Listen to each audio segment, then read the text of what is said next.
Hello everyone, this is Andrew. Welcome to Keen on America. On July 4th, 2026, America will be 250 years old. An anniversary that will, no doubt, be greeted with a mixture of celebration, contemplation, and resignation. In Keen on America, Andrew talks not just about the American past and present, but also speculates on its future. What, Andrew asks, will be the 21st century fate of this now venerable American republic?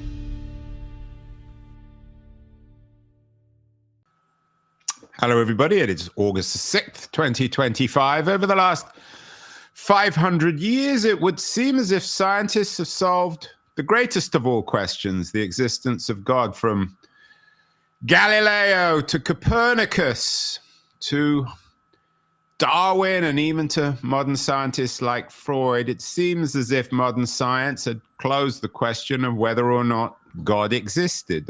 Most of these scientists, some of them were believers, some of them were very troubled believers, closed this question, or at least it seemed as if the question was closed. Science proved the non-existence of God. But according to my guest today, the co-author of an intriguing new book, God, the Science, the Evidence. It's a huge bestseller already in Europe, by the way, 400,000 copies sold.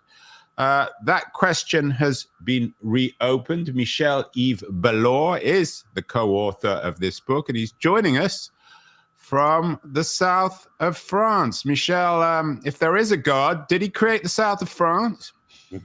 Good morning, Andrew. Of course, if God exists, he has created everything. So the question is to know, does he exist?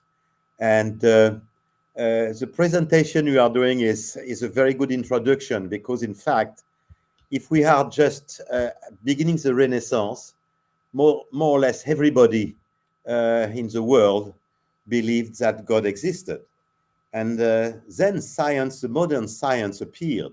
And as you said, it was exactly Copernicus, Galileo, Newton, Laplace, and many others, and all the discoveries. And Darwin, of course, in particular, he seemed to be, to borrow a French term, the coup de grace on this whole debate. Yes, I will come to Darwin, exactly. So all these discoveries for cosmology at the beginning were seeming to say that it was possible to explain the universe without a creator God. So that was really what was happening. And the philosophers of the 18th centuries thought that if it was possible to explain the world without God, there was a good reason, is that it just simply did not exist. And then after the cosmologic discoveries, there were Buffon, who discovered that the Earth was very, very old, millions of years, not a few thousand. And after Buffon came for the evolution, Lamarck first and Darwin after, explaining and showing that God did not make man in 1 minute, taking Earth in his hand, but it was a process of a long evolution, for a very long evolution. And Darwin even went further and said not only it is evolution, but it is an evolution which is done only by chance and necessity.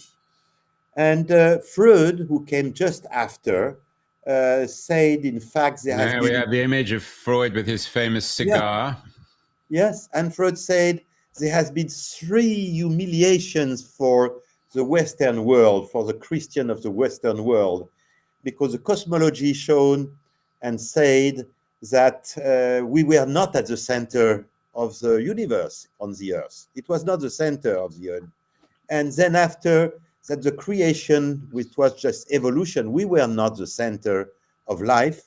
And with Freud, he said, with me, Freud, even man is not the center of himself, because he is not controlling himself. So when we arrive in 1900, I would say that a very powerful current of thought is that God is completely useless. And then it's coming Marx. Of course, as Nietzsche famously said, God is dead. Before we I'm always a bit suspicious. I mean, your book has done very well, Michel, and congratulations on that. But it's done very well in Catholic countries, France, Italy, Spain in particular. I think between the three of them, it sold almost 400,000 copies. It's coming out in the less Catholic countries, British, Great Britain, and the United States in October. Tell me a little bit about yourself. You're an engineer and an entrepreneur. This is your first, and as you promised me before we started, your last book. Are you a believer yourself? Is there some agenda here? Why did you do this book? Well, that's very important. First of all, this book is not a book of religion or faith at all. It is a book which is trying to answer to only one question that I think everybody is wondering about: is either a creator God or not? Yes or not? So we wanted to make a book with all what science and reason could say about the existence of a creator God. We are not interested to know who is God in this book, what is his name, what he wants. Or even it could be a woman, conceivably. I mean, the French probably aren't into that, but American feminists probably would argue that God is female.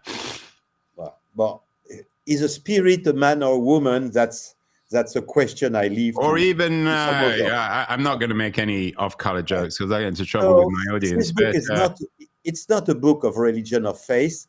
And myself, it's true that I have always been a Christian, a Catholic since I'm young.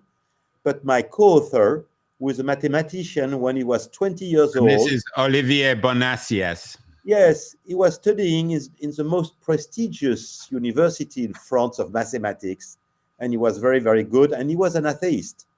And he read the first book about the reason to believe in a creator God, and he thought it was for fun. That was ridiculous. And he read the book, and he said, no, it's not ridiculous. It's very serious. He read many others, and then he was convinced only by reason, and he became a Christian after a few years. So you're both, so just to be clear, Michel, you and Olivier, you're both Christians. So some people might suggest, unfortunately, we don't have Richard Dawkins around, and certainly we don't have Christopher Hitchens around. They might suggest that there's a little bit of an agenda here, the atheist crowd. Yes, there is an agenda, if you want. The agenda is we want to know if there is a creator God. And I believe that more or less everybody, every normal person, is just one time in his life, at least once in his life, trying to know if there is a creator God or not. Because so that might tell us something about we humans rather than God. Well, if there, you understand that. Well, why is this question important? It's because if there is no creator God, we are animals, and then in that case we have nothing else than our life. Well, that's life, okay, and I wouldn't like to live in illusion, and illusion, and to have rules which are useless. If there is nothing, it's better to know, and then we have to eat, drink, and dance. There is nothing else to do. At the opposite, if there is a creator God, it's very important because everything counts. Everything is important, and perhaps there is an eternal life. So I think we really must know, and we must know what science and reason can say about it. Well, this is the point of the book, because I mean, as you say, we've been wondering about this as humans since our creation as a species, and we will no doubt wonder about it until our disappearance as a species. Would it be fair to say that Einstein, in your argument and in your research, marks the break between the Enlightenment science of Galileo and Copernicus and Darwin and Freud and contemporary 20th and 21st century science? What did Einstein discover or think about that called into question some of the work of the traditional Enlightenment scientists? Well, Einstein is a very important man because he is universally accepted as one of the most intelligent and the biggest scientist of the 20th century. So what Einstein could think is very important. As we have in our book, we have a chapter of several pages on just what Einstein thought. So, in fact, to give you right now the answer, Einstein had no faith and he had no religion, but he was a deist. It means that he thought that the world was not only matter. He was not a materialist. He thought there was something else. There was something. There was a power, a spirit, something like a God. He was not interested in religion. He was not practicing any religion, but he was considering that it was impossible to believe that the universe could have resulted only of chance and necessity. So we have several pages on that. No, I take your point, but and Einstein is a remarkable figure. He looks like sort of a mix of Charlie Chaplin and Groucho Marx, but he was, of course, an enormously important scientist. What was he saying, Michel, that calls into question that you're willing to dedicate an entire chapter in this book? Is it his theory, so to speak, of the multiverse? Is it a questioning of what we think of as reality? What's the core argument, or at least your interpretation of Einstein, that makes him an important figure in your argument? Yes, in this argument, in fact, before Einstein, there has been a first bomb, a bomb exploding just a few decades before. It was the invention of a new science, thermodynamics. And thermodynamics has been invented by three scientists. One is very well known, it's Carnot. The result of thermodynamics was to say that the universe wears out, which means that our universe would have an end one day, because everything is, everything is going to be disappearing one day. So we know that everything will disappear now. So that was in the 19th century, but it was very shocking for the scientists, and it took a long time before the other scientists agreed that thermodynamics was true.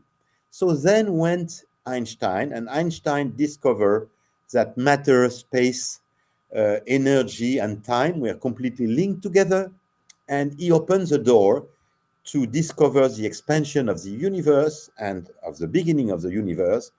And everybody understands very well that if God does not exist, it is not possible that the universe has an absolute beginning. Voilà.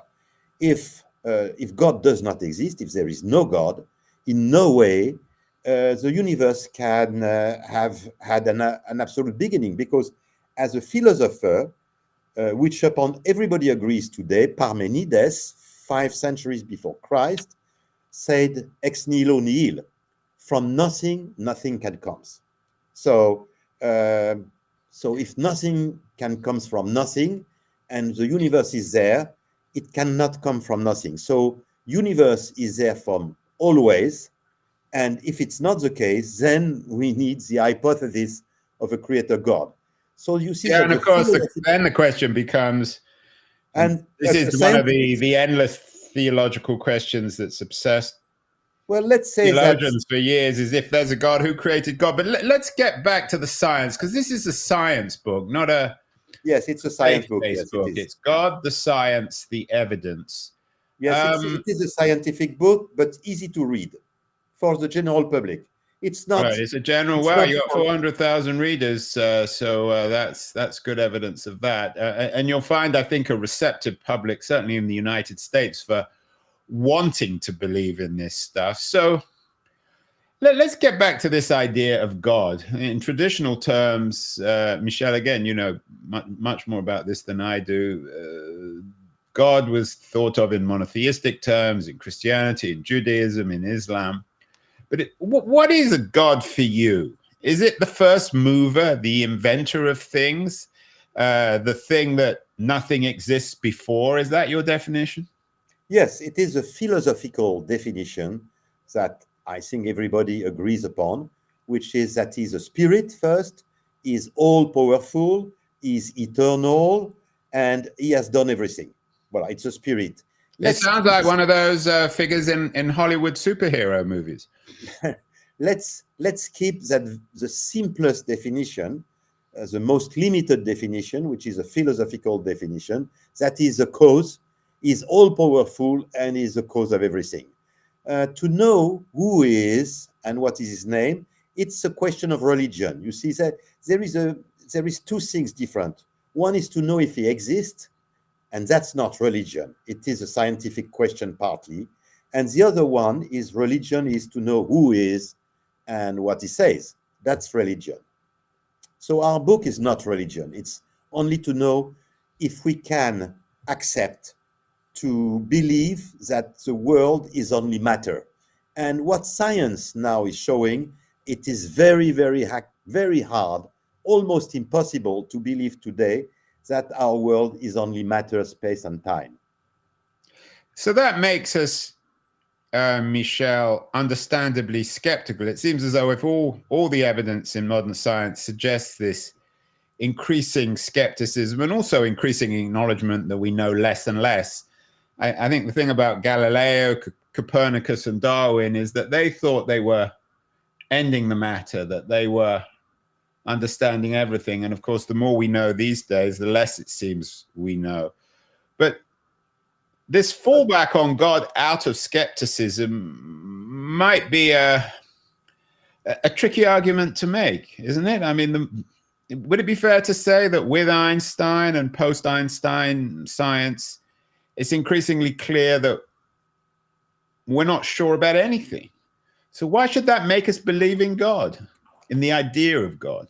Well, for example, we know. Would that be fair? I mean, I believe we can go. I believe that with reason and science, we can go further than that. With reason and science, we can say today that materialism, which is a belief like any other one, it's a belief which is extremely difficult to hold. It's probably now an irrational belief because now we have got 7 evidence, which is a lot, 7 independent evidence that our universe had probably an absolute beginning. And if it is so that our universe had an absolute beginning, then the question is clear. Our universe cannot come from nothing, because from nothing, nothing can come. So this evidence are coming from thermodynamics. It is coming from the expansion of the universe. It is coming from the quantum mechanism, because we know that there is nothing infinite in the world now. And also it's coming from mathematics. So from several horizons. And this is a story we want to tell for everybody in our book. We want to say in a simple language. So this book is really for everybody. See, we have now 7 evidence that our universe had an absolute beginning. So make your judgment. Of course, the reader is a jury. Yeah, I mean, it took you 3 years. That was a serious amount of time. You got 20 experts on this. Tell me a little bit about the book. You yourself are not a scientist. You're an entrepreneur and an engineer. Your co-author is a scientist.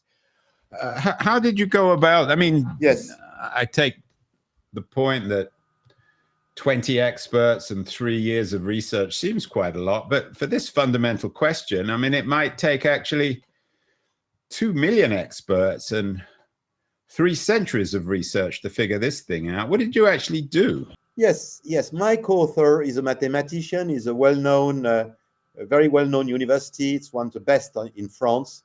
So he's a real scientist. I'm partly a scientist. I am an engineer. And we have been, of course, collaborating with 20 scientists of high level. Several were Nobel Prize. And we are collaborating still with them because, of course, we want that everything is perfectly exact. Just to give you an example, in this book, we have 2,853 numbers. And the book has been published since 4 years.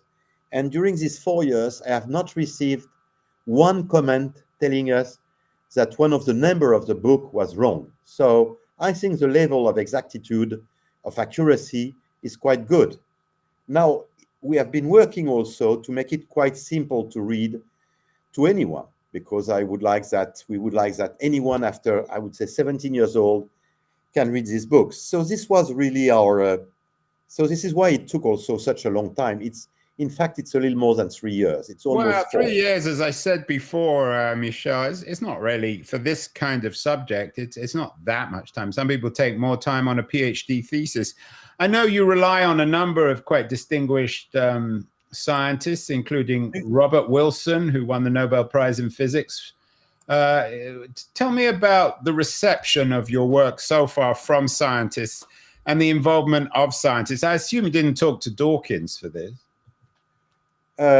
You have at the beginning of the book, 15 endorsements of the book.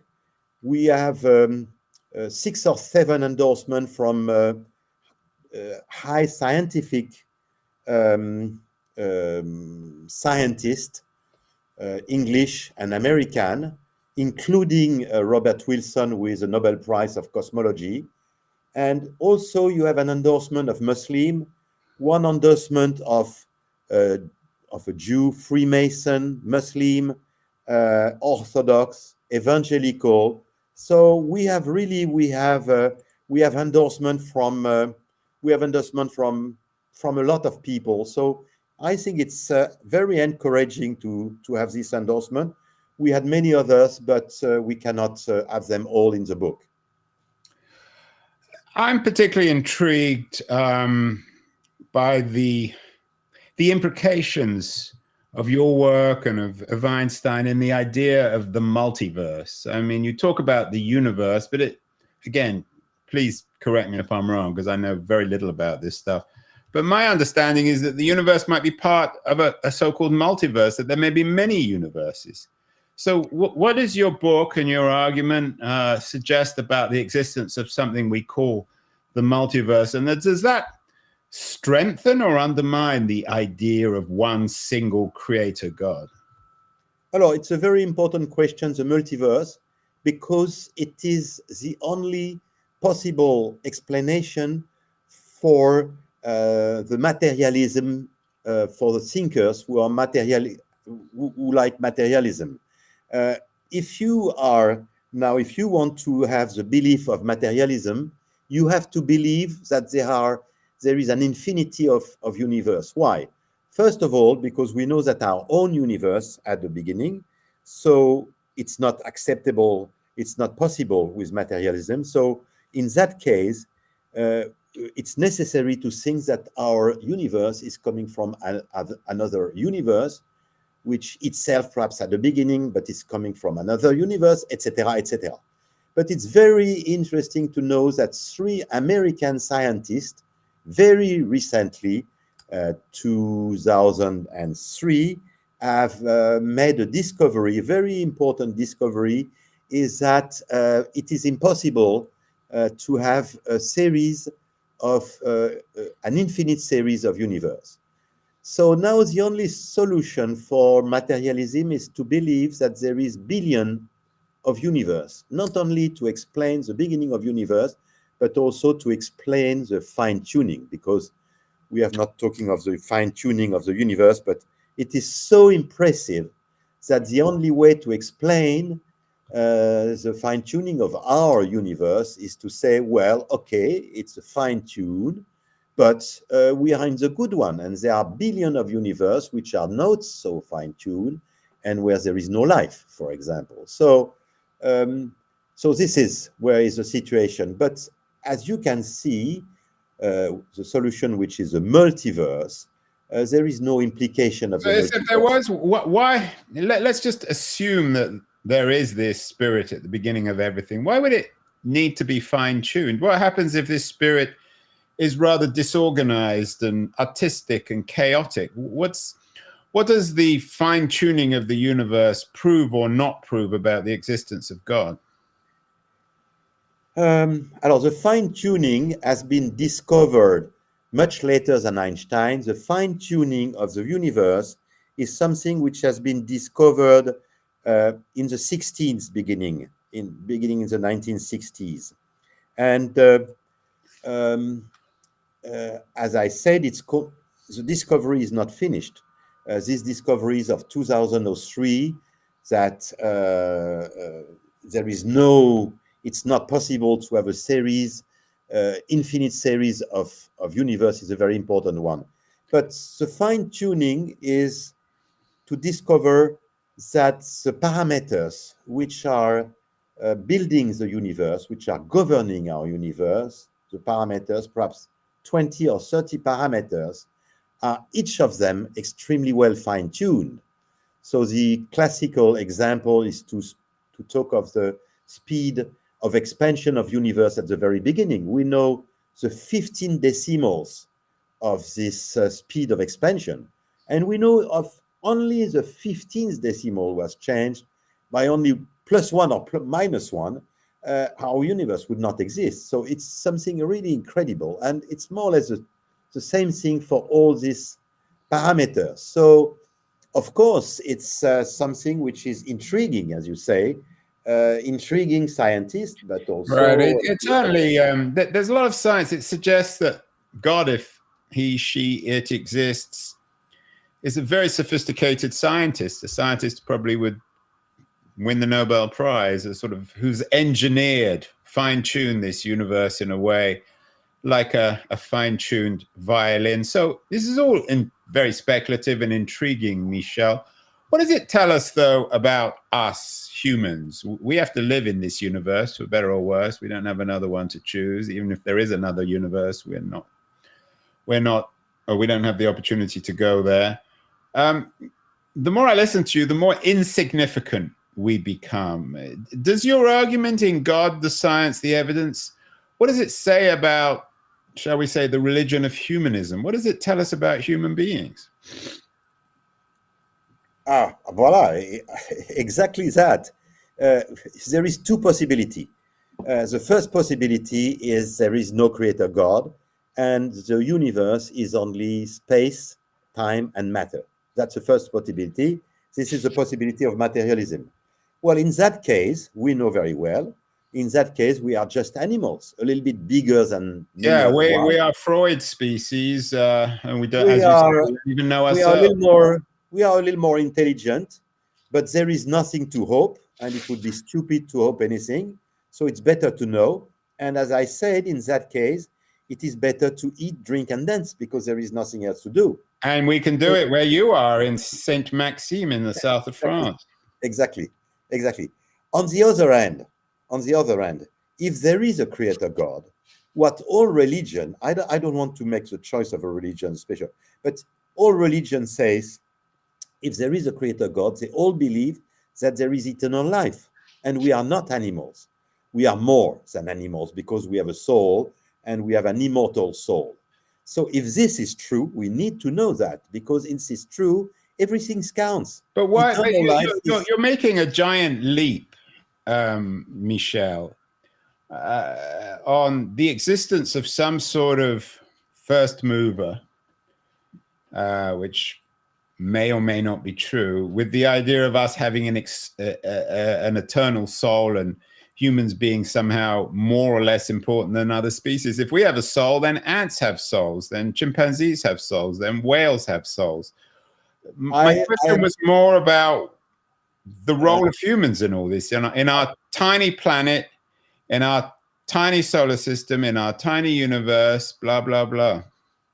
Well, just because I'm not choosing a religion, I just say that the religions that yourself have cited, Christianism, Judaism, Muslims, they all believe that there is only one creator God, and that we have a soul, and that there is eternal life.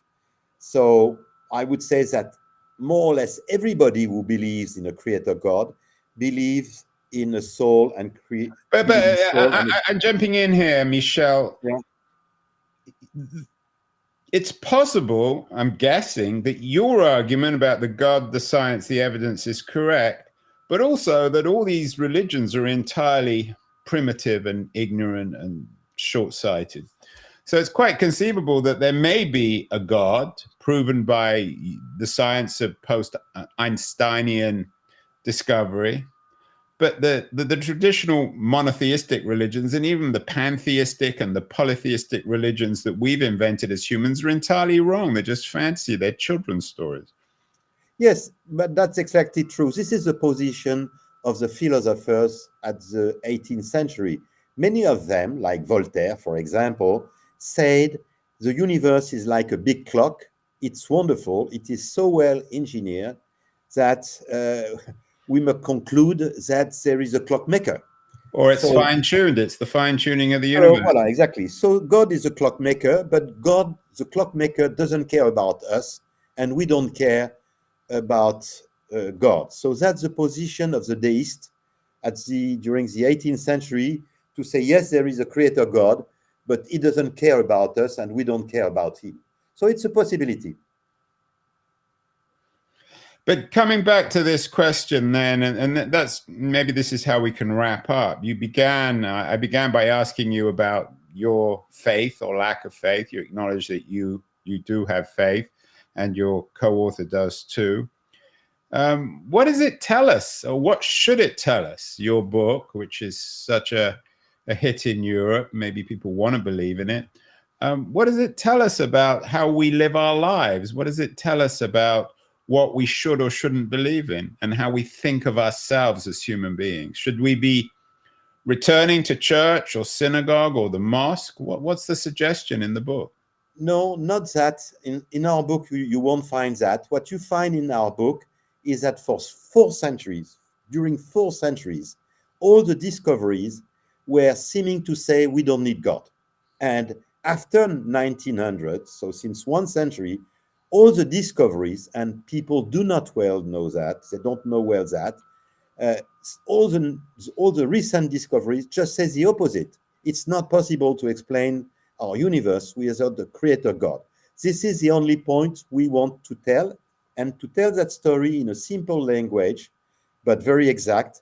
And if people want to know more about this creator God, they will have to go to another book. It's not our book. If they want to be Muslim or Christian or Jews or whatever, it's their choice. We want to just make that step. That step is a big step to say today, materialism, in my opinion, has become an irrational belief. It's a giant step already, you know.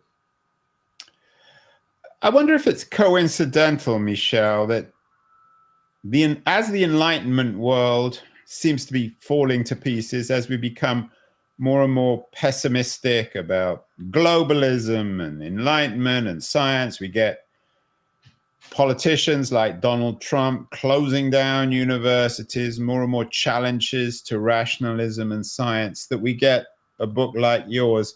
How would you fit your own argument and the appearance and success of this book into the particular times of the 2020s, of the success of authoritarian politics, of reactionary populism?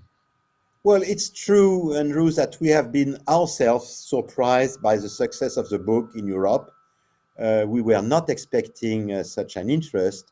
And it was very interesting that talking with people, you know, making a lecture, conference, debates, signing books, talking with people, we have discovered something that we did not, we had not understood before, is that the other people were just like us.